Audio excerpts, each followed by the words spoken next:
What's going on, guys, and welcome to the 4-year ownership overview of my E92 M3. So today we're going to be talking about the good, the bad, and the unexpected. Real quick before we get into all those details, I want to give you guys a very brief overview of my car. I've had it for 4 years. It is Alpine White, 6-speed, obviously the competition package. I actually purchased it in Arizona with about 30,000 miles. It currently has about 48,000. So over 4 years, I've driven it maybe 18,000 miles, give or take. And I actually did drive it from Arizona all the way to Ohio, which is, I think, over 2,000 miles. So 2,000 of the 18,000 was actually just pure highway driving across the US. Fully PPF'd, as you guys can probably tell. I'm a huge fan of OEM Plus. We'll walk around the car briefly as I give you kind of the good and the bad and the unexpected, and you'll be able to see there's not some insane modifications. There's not a supercharger. Most of the stuff is a BMW or very OEM modification or change to the car, so that is just my style. All right, guys, so let's get into the good about the E92 M3. Why I still love this car 4 years later, and the biggest reason is the way that it drives. And I know that sounds overly simplistic, but really what I think it comes down to is the fact that this car has a 4-liter naturally aspirated V8, which is rare nowadays. It's called the S65. Pair that, 6-speed manual, rear-wheel drive, 50-50 weight distribution.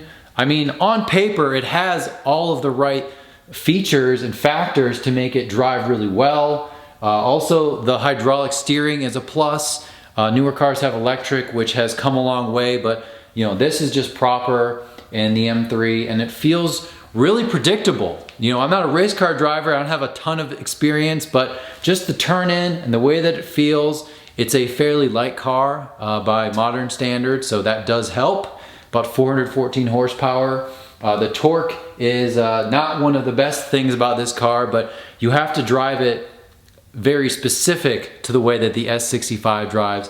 All the power's up high, which makes it feel so unique and really fun every single time. When I drive it 4 years later, it is honestly just as fun, if not more fun, than when I bought it, because now I have proper modifications to it, especially like exhaust. When I first bought it, it wasn't quite as gnarly and exciting. So another one good thing I just mentioned was the 6-speed manual.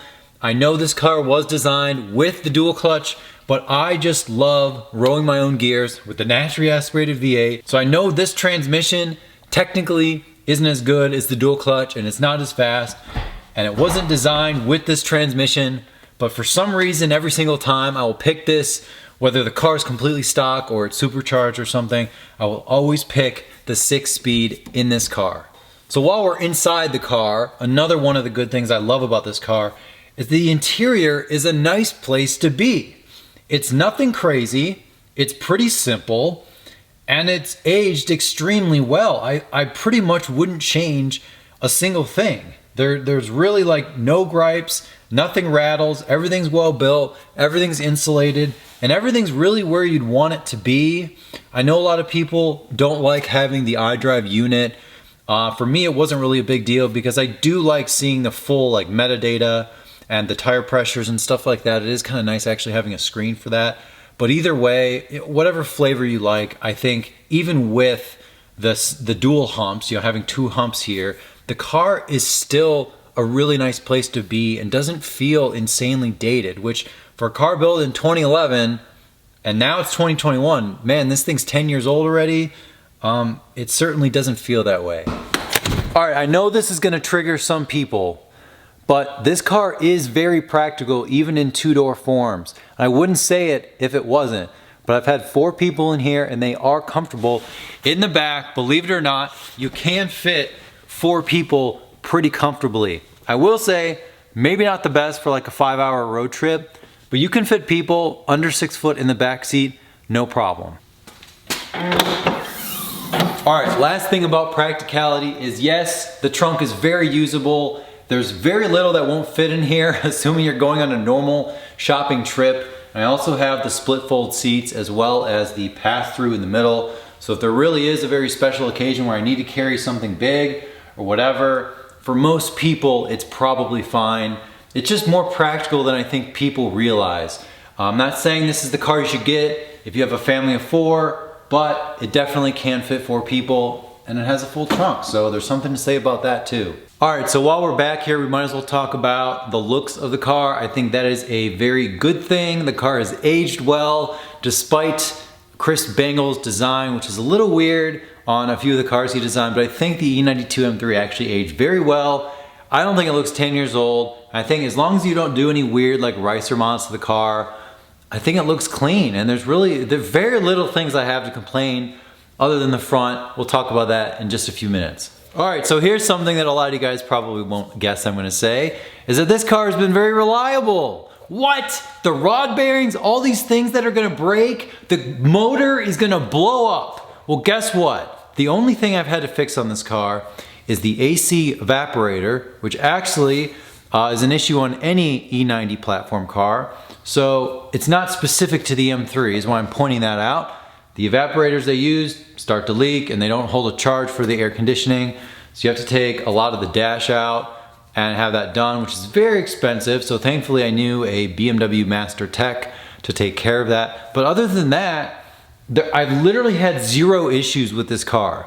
Any issues was something I modified that I didn't do right or whatever. I mean, there has been no engine lights or any sort of issue or actuators or anything has broken on this car. So the people that think that the E92 is very unreliable, I think you're very mistaken and distracted by all the people who talk about rod bearings and things like that. And those people probably don't even have M3s or really understand the percentages and the likelihood and all that stuff. So I'm not saying you shouldn't pay attention to that, but my car has been extremely reliable. So you just have to understand, what are the things that are breaking on these cars. If you're at 100,000 miles and you're tracking it, any older BMW is gonna have stuff that wears out. So it's much different than a car with 48,000, I understand. But in general, very reliable. Definitely recommend finding one.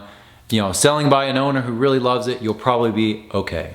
And the very last thing I'm gonna say, sort of in that realm of that topic, is depreciation or lack thereof. These cars have really sustained value, I would say, in general.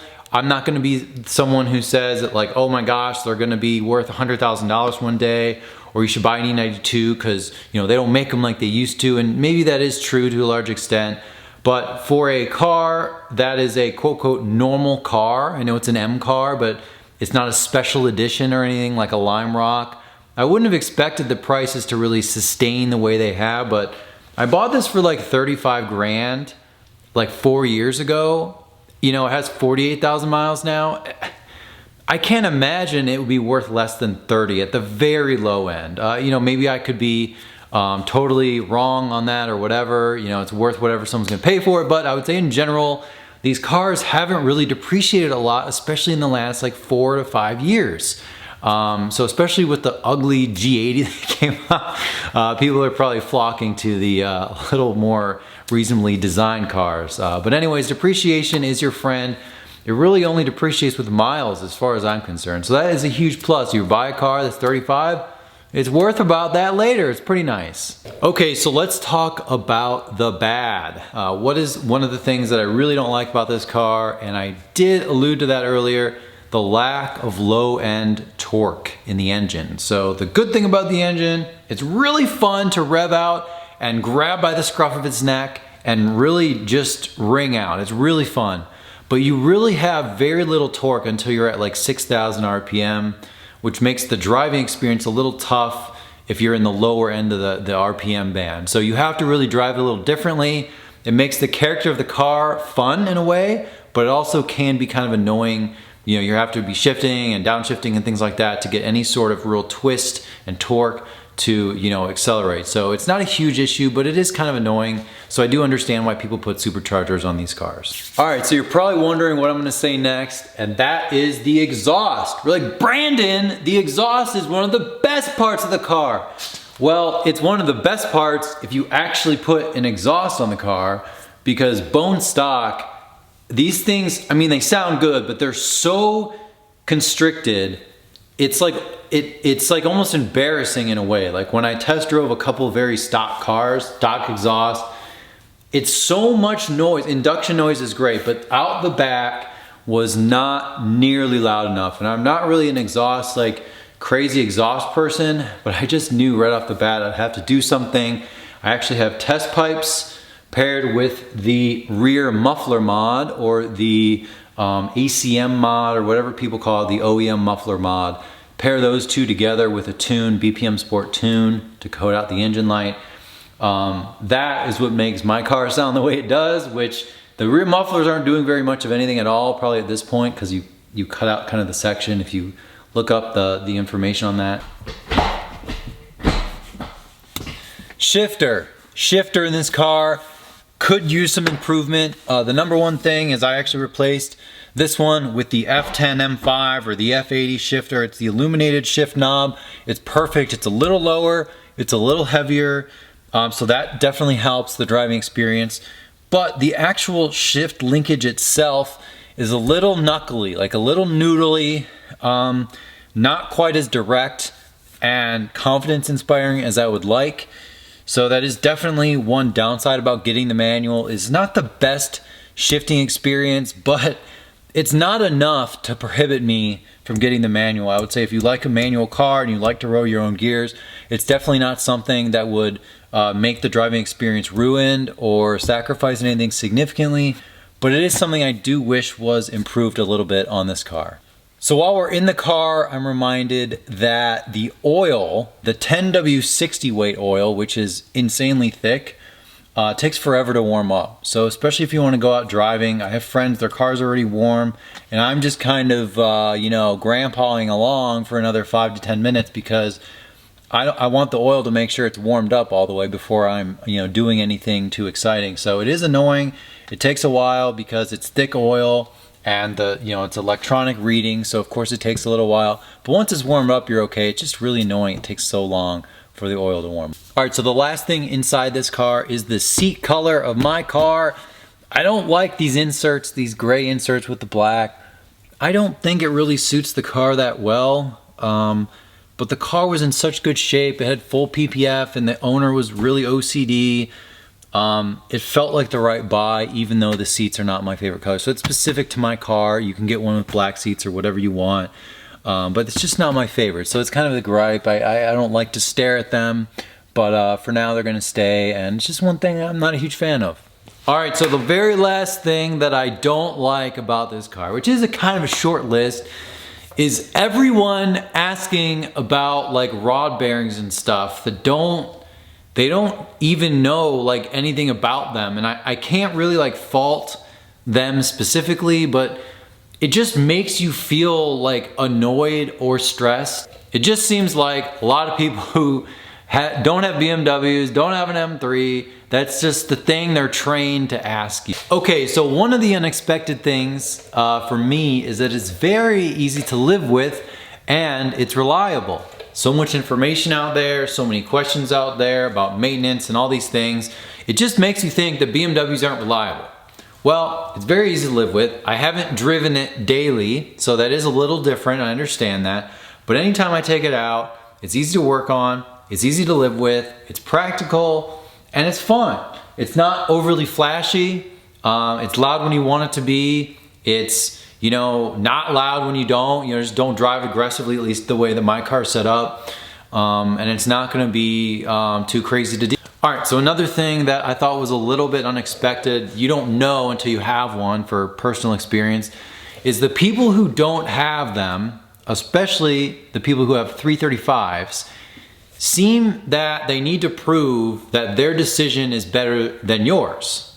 And what's funny is I actually had a white E92 335i manual, kind of similarly spec'd, sport package and everything, and I wouldn't want another one. I mean, I would in a way, but like, I never felt the need to prove that my M3 is better than their 335, and when I had a 335, I never thought it was like better than an M3, even if you could tune it faster for cheaper or whatever it was. you know, it's faster for cheaper. If that's what you're after, then go buy a 335. That's fine. No one is worried about your choice, but it seems like a lot of the people who buy the 335s feel like they need to justify their decision to people who don't have 335s. And after owning both, I feel like I can say that and be pretty like objective about it because I've been on both sides. I remember thinking that I was glad that my 335 was cheaper to tune and mod, because parts on this car are 20 to 30% more expensive. You know, brake pads, whatever you want to get, generally more expensive. But other than that, it's not that different. So that's one thing that's kind of annoying, is I'm just having a good time and it feels like those type of people are trying to justify their choice when no one's really worried about your choice, man. All right, guys, that does it. Thank you for tuning in to my 4-year ownership overview, the good, the bad, and the unexpected. Leave a comment below if I forgot anything, or if you want me to do sort of a designated topic on this car. This is 4 years this month. I bought it in Arizona. It's been 4, I would say quick years actually. I can't believe I've had this thing for that long. Believe it or not, I have done a decent amount to it, modifications and maintenance wise. So lots of videos are on the channel if you guys haven't watched those already. I've done, you know, oil changes and fluids and brake pads and all kinds of stuff, painting the brake calipers, spacers, tires. We got the splitters up front. We got the Lux Angel Eyes. Lots of that's in the description. I think I'm gonna do a dedicated modification video after this video, just in sort of, I guess, celebration of having it for 4 years. Might as well do sort of a dedicated, like, you know, modification, what did I do and why, and kind of, you know, what are my thought process there. Thank you guys again for watching. Comment below, man, if I forgot anything. Definitely happy to do a follow-up video, especially this month. It's cool. It's cool to have it for 4 years, and I'm proud of the car. I'm proud of all the content and all the people I met, all my buddies, my M3 buddies, whether they have an E92 or not. It's a cool sort of family of guys and enthusiasts that I've met through this car, honestly, which is really cool. I know the new M3 is so ugly, but like, it's still cool to have sort of the whole sort of culture thing that BMW still has, that probably more than a lot of other you know, brands. So that is something special about BMW that's still there, I would say. And yeah, anyways, that's it. Thanks again for watching, and I'll see you next time.